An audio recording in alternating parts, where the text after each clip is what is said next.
గుజరాత్లోని ఓ family court maintenance పైన ఒక ఆసక్తికరమైనటువంటి జడ్జిమెంట్ ఇచ్చింది. భార్య అక్రమ సంబంధం కలిగి ఉందనేటువంటి నెపంతో భర్త విడాకులు తీసుకున్నాడు. అయినప్పటికీ కూడా ఆ భార్యకు మెయింటెనెన్స్ ఇవ్వాల్సిందే అంటూ కూడా కోర్టు జడ్జిమెంట్ ఇచ్చింది. ఈ నేపథ్యంలో అసలు మెయింటెనెన్స్ ఎప్పుడెప్పుడు ఇవ్వాలి, ఏ సందర్భాల్లో మెయింటెనెన్స్ ఇవ్వకుండా కూడా విడాకులు తీసుకోవచ్చు తెలుసుకునేటువంటి ప్రయత్నం చేద్దాం. మనతో మాట్లాడాలనుకున్నారు హైకోర్టు సీనియర్ న్యాయవాది పోతిరెడ్డి కృష్ణకాంత్ గారు. ఒకసారి మాట్లాడదాం సార్. మనం ఆ కేసు చూసాం. యాక్చువల్గా ఏంటంటే మెయింటెనెన్స్ అయినప్పటికీ కూడా ఎందుకు ఇవ్వాల్సి వచ్చినటువంటి విషయంలో ఏం చెప్తారు? ఇది చాలామంది అనుకుంటున్నట్టు శ్రవణ్ గారు, ఇది యాక్చువల్లీ అహ్మదాబాద్ ఫ్యామిలీ కోర్టులో అయిన ఇన్సిడెంట్. ఇది మొన్న రీసెంట్గానే వచ్చింది ఇది జడ్జిమెంట్. అందులో ఏంటంటే ఒక భర్త భార్య నుంచి డివోర్స్ తీసుకున్నాడు. అది ఏ గ్రౌండ్స్ మీద అంటే అడల్టరీ, ఆమె అక్రమ సంబంధం పెట్టుకుంది, వేరే అతనితో లివ్ ఇన్ రిలేషన్షిప్లు ఉంది, ఒక క్రూయాలిటీ బేసిస్. సో దాని పరంగా అది క్రూయాలిటీ కింద వస్తుంది. అది అంటే ఆవిడ ఒక భర్త ఉండగానే వేరే అతనితో ఆమె ఒక దీంట్లో అక్రమ సంబంధంలో ఉంటే అది ఖచ్చితంగా క్రూయాలిటీ కిందనే వస్తుంది. సో దాని పరంగా ఆయన క్రూయాలిటీ బేసిస్ మీద డివోర్స్ తీసుకోవడం జరిగింది.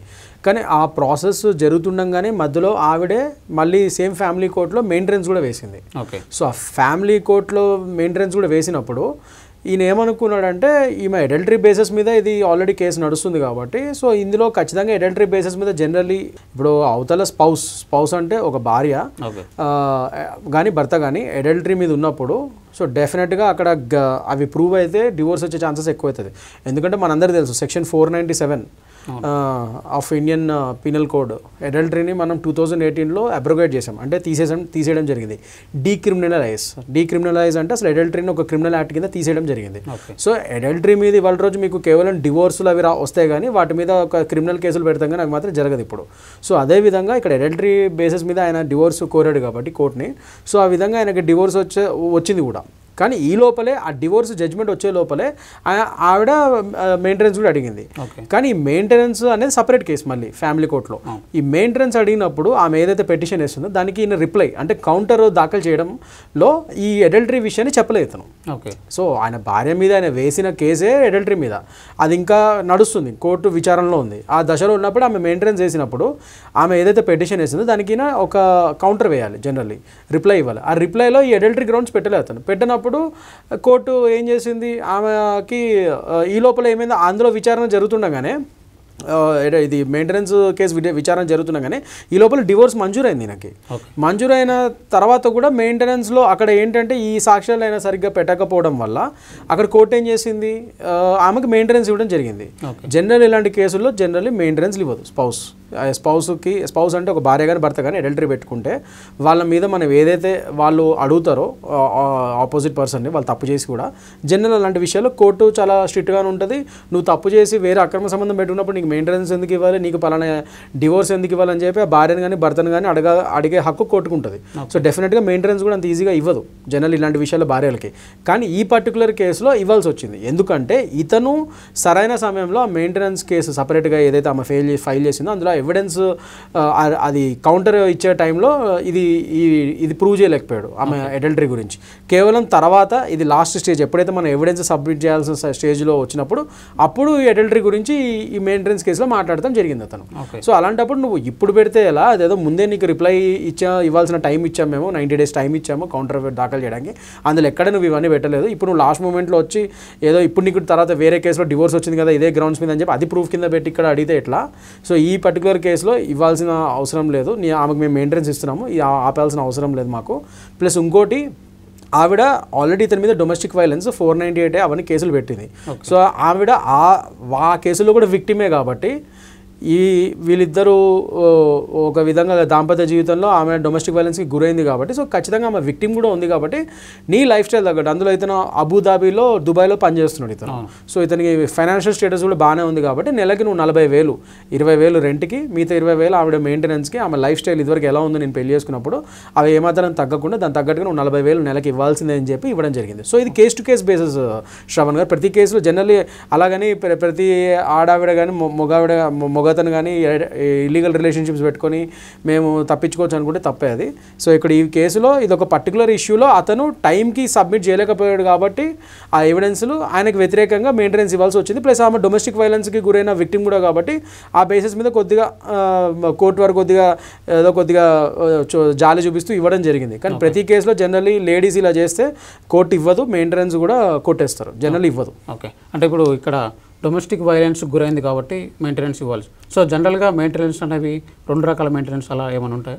జనరల్లీ మెయింటెనెన్స్ అనేది నెలకి ఇచ్చే మెయింటెనెన్స్ ఒకటి ఉంటుంది, లేకపోతే అలిమోనీ. అలిమోనీ అంటే లంసమ్ అమౌంట్, ఒకేసారి ఒక భరణం కింద ఇచ్చేది ఒక అమౌంట్ ఉంటుంది. కొన్నిసార్లు ఓన్లీ అలిమోనీ ఇచ్చి సెటిల్మెంట్ చేసుకునేది ఉంటుంది. ఇన్స్టెడ్ ఆఫ్ గివింగ్ ప్రతి నెల మెయింటెనెన్స్ ఇచ్చే బదులు ఇది ఒకేసారి సెటిల్మెంట్ చేసుకునేది ఉంటుంది. కొన్నిసార్లు నెల ఇచ్చేది ఉంటుంది, నెలకి ఇంత 40,000 50,000 ఇస్తామని చెప్పి ఉంటుంది. లేదంటే రెండూ కలిపి మెయింటెనెన్స్ ఇంత అమౌంట్ ఇస్తాం ప్రతి నెల ఉంటుంది, ప్లస్ అలిమోనీ కూడా ఒక 25 లక్షలు 20 లక్షలు ఇస్తామని రెండు కలిపి కూడా ఉంటాయి. Based on the case to case instances. Plus ఇక్కడ పిల్లల కాంటెక్స్ట్ కూడా ఉంటుంది.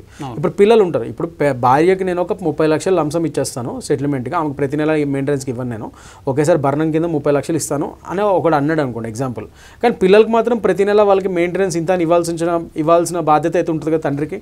సో పిల్లల మెయింటెనెన్స్ వాళ్ళు సపరేట్ ఉంటుంది, అది నెల వాళ్ళకి ఇవ్వాలి, వాళ్ళ ఎడ్యుకేషన్కి అతను షేర్ చేసుకోవాలి, ఎక్స్పెన్సెస్ ఇవన్నీ ఉంటాయి. అది సపరేట్ ఉంటుంది, ఇది సపరేట్ ఉంటుంది. సో మెయింటెనెన్స్ అనేది చాలా రకరకాలు ఉంటాయి, నాట్ జస్ట్ ఒకే కాంటెక్స్ట్లో మనం చూడలేము. Same thing case to case basis. అవతల ఫ్యామిలీ యొక్క ఎంతమంది పిల్లలు ఉన్నారు, ఫ్యామిలీలో భార్య ఏమేమి ఫైనాన్షియల్ స్ట్రెస్లో ఉంది, సో దాని తగ్గట్టు కోర్టు వారు ప్లస్ వీళ్ళ అండర్స్టాండింగ్ లాస్ట్కి భార్యాభర్తలు ఇద్దరు కలిసి ఒక మాట అనుకొని ఇంత మెయింటెనెన్స్ కానీ ఒప్పుకుంటే దాని ప్రకారం కోర్టు వారు కూడా ఒక న్యాయంగా అనిపిస్తే వాళ్ళు ఇస్తారు. So based on that alimony నెలన మెయింటెనెన్స్ అనేది కోర్టు వారు ప్లస్ వీళ్ళిద్దరు దంపతులు నిర్ణయించేది ఉంటుంది. అది ఓకే, అంటే జనరల్గా ప్రతి కేసులో కూడా మనం మెయింటెనెన్స్ గ్రాంట్ చేయడం అనేది చూస్తూ ఉన్నాం. సో ఏ సందర్భాల్లో మెయింటెనెన్స్ ఇవ్వకుండా కోర్టులో ఉంటూ ఉంటాయి? నేను చెప్పినట్టు ఇది ఒక రేర్ కేసు. ఇప్పుడు మనం డిస్కస్ చేస్తున్న ఈ కేసు ఒక రేర్ కేసు. ఇది జనరల్ ఇలాంటి కేసులో మెయింటెనెన్స్ ఇచ్చే ఛాన్సెస్ కూడా తక్కువే ఉంటాయి. ఎందుకంటే ఇప్పుడు ఆవిడ అడల్టరీ అనేది ప్రూవ్ అయితే, ఆవిడ అడల్టరీ చేసింది, ఈ యొక్క మంచి సంసారాన్ని ఆవిడే చేతులారా నాశనం చేసుకుందని ఈ భర్త ప్రూవ్ చేసి ఉంటే ఆమెకు మెయింటెనెన్స్ ఇచ్చే ఇది అతను ఇచ్చేవాడు కాదు. ఆయనకు మెయింటెనెన్స్ ఇవ్వాలి అని చెప్పి కోర్టు కూడా ఆర్డర్ ఇచ్చేది కాదు. కానీ ఇవాళ రోజు అది ఇవ్వాల్సి వచ్చింది అంటే ఈయన సరైన సమయంలో సాక్ష్యాలు చూపించలేకపోయాడు.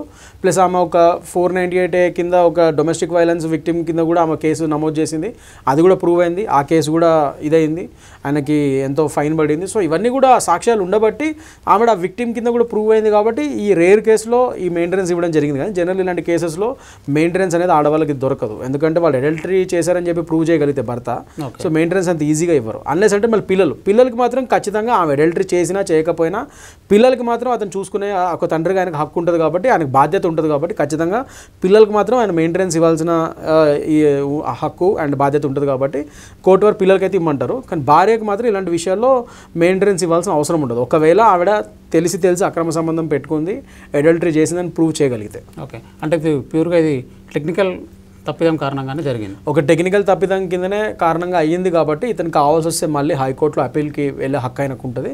సో వెళ్తాడేమో కూడా వేచి చూడాలి మనం. రైట్.